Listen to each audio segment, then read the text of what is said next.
Last time, we left you looking up at the proof suspended in the night sky, the one sign no empire on earth can reach up and tear down.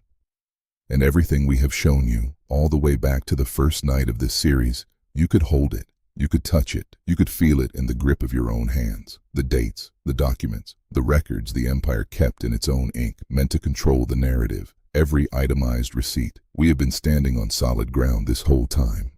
Ground so solid your own 2 feet didn't think twice to question. But tonight, the ground runs out. Not because the evidence has run out, but because the evidence carried us all the way to its own horizon, its own edge, to the place where what can be proven stops and what must be believed begins. And hear this before you take another step. You are not leaving any evidence behind, but you must take flight within your mind, spirit, and soul to traverse it. The word says it plainly. Faith is the substance of things hoped for, the evidence of things not seen, not the absence of evidence, evidence of a different nature and kind. The receipt for something your hands cannot yet hold and your feet cannot yet feel. And if this feels like strange new ground, it isn't. Every person God ever moved has stood exactly where you are standing right now. Abraham heard God say one word. Go, leave your country, leave your father's house, leave everything the map ever told you was safe, and the word says he went out, not knowing where he was going. Think of it. He did not get the destination first. He got the command, and he took the step, and the road appeared under his feet only after he was already walking it. And then there was the sea. When the covenant people reached the edge of the Red Sea, with the water in front of them and the chariots of the empire closing in behind them, the old teachers of Israel tell it this way. The water did not split first. One man walked in, up to his ankles, up to his knees, up to his waist, up to his chin, and then, and only then, when the water reached his face, did the sea finally pull back and stand up like 2 living liquid walls, billions of gallons on each side in suspended animation, full of all the sea contains, and the ground is dry. Are you hearing this? The dry ground did not come before the step. The dry ground came because of the step. And there was Peter, a grown man, a fisherman, someone who knew exactly what water does and does not do under the weight of a body. He looked across the waves at his Lord standing out on the open sea, and he stepped off the boat. Out onto the one surface every living thing knows cannot hold you up. And for as long as his eyes stayed where they belonged, it held him. He walked. The moment he looked down, he felt the wind and the waves instead of the one who called his name. That is the moment he began to sink. So understand where you are right now. The ground has run out. The water has risen to your nose. The wind tossing you here and there, and the surface of the water looks like the portal into the abyss. And still he calls you by name. The same call that reached Abraham, and the man at the sea, and the fisherman. Come. They could see the end of that crossing from the very beginning of it, not because they knew the way, but because they kept their eyes fixed on the one who did, the one waiting on the far side. They kept their eyes where their faith was focused, and stepped. That's also what we must do now. Now there is something honest we have to say about the road from here. Reason has carried us a long way. Reason walked us through 400 years of records. Reason counted the years and showed you the arithmetic. Reason is a gift, and we have leaned on it the whole way. But reason was built to measure what can be measured. And there is an old truth that the heart knows things the mind can never prove. We have come to the place where the mind reaches the end of what it was made to carry, not because it failed, because it arrived. And what we carry across from here, we did not reason out on our own. We asked the Spirit of God for it, and we are trusting Him for the understanding of how this is meant to be read. So hear the claim, said once and said plainly. What we are about to walk through is how God fulfills the covenant, the promise He made to a people before they were ever carried off in chains. And this is the part you must not confuse. The fulfilling of the covenant is not the second coming of Christ. They are not the same event. Do not collapse them into one. The covenant must be fulfilled first, and it must be fulfilled here, in the world you can still see, among the very people it was made for. Only when you hold those two things apart does any of what follows make sense.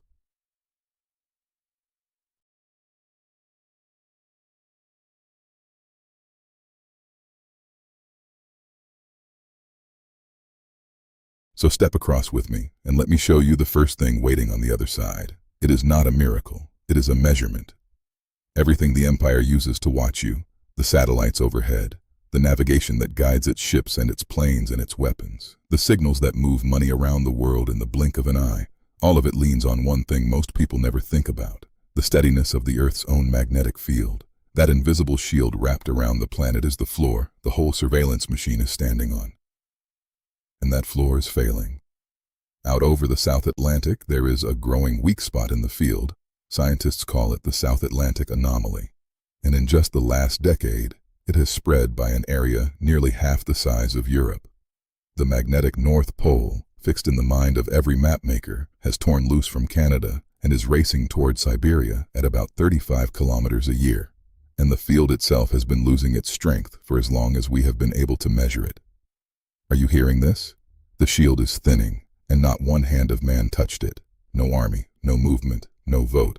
The planet itself is doing this. By physics, no empire wrote, and no empire can stop. So do not ask me how this ends. I will not tell you, because I do not know. Look back at how God brought his people out the first time. Over the sea, he bent a force he had already made, a strong east wind, blowing back the water all night long. He used the creation, but on the night the chains finally broke, the night of the firstborn, there was no wind, no instrument, no natural cause anywhere in the story. He simply declared it, and it was done. Two ways of working the same deliverance, through the world he made and beyond it entirely, and which one he reaches for this time is his to choose.